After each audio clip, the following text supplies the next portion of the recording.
By Sarah Haji Bagri, Sky News reporter exclusive. The black market for erectile dysfunction drugs is booming as more young men are using the medicine as a recreational party pill, Sky News has found. Figures obtained by Sky News reveal the scale of unlicensed erectile dysfunction drug smuggling into the UK by post, ports and dealers has sharply increased over the past 5 years to meet demand. The medicine regulator seized £2.5 million of illicit pills in 201,213. By 2016 that had increased to £17.4 million, bringing the total seized over the past 5 years to £49.4 million. Erectile dysfunction drugs now account for 90% of all captured counterfeit drugs. Sexual psychotherapist Raymond Francis says many of his young patients use the pills as an insurance policy for performance.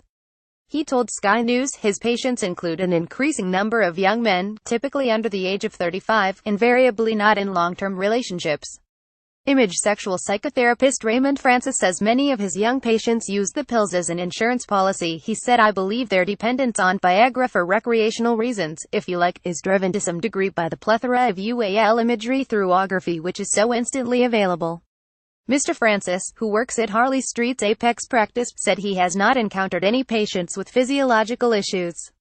However, they became psychologically dependent on taking the drug in order to live up to the unrealistic portrayal of male UAL performance promoted in ography.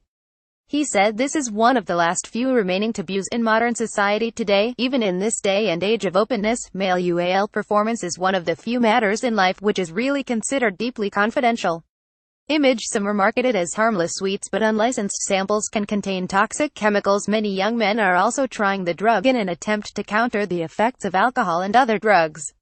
The Medicines and Healthcare Products Regulatory Agency said that, despite often being marketed as harmless sweets with fruity flavors, some unlicensed samples can contain toxic chemicals such as lead and arsenic, as criminal gangs have become attracted to the lucrative market.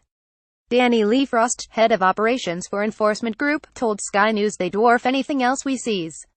"When I first started doing this, you'd get people flying out to India for a fortnight holiday and then coming back with a couple of suitcases. Their mates designed them a little website and they were dealing it all from their spare bedroom.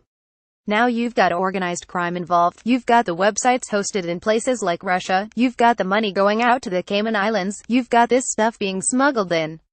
It's a big business." Other samples seized by the regulator had well over the licensed 100 milligrams of the active ingredient in sildenafil. Drug dealers are increasingly selling unlicensed pills due to the level of demand, and the MHRA is running a fake meds campaign to warn people against buying potentially dangerous sold by illegal suppliers.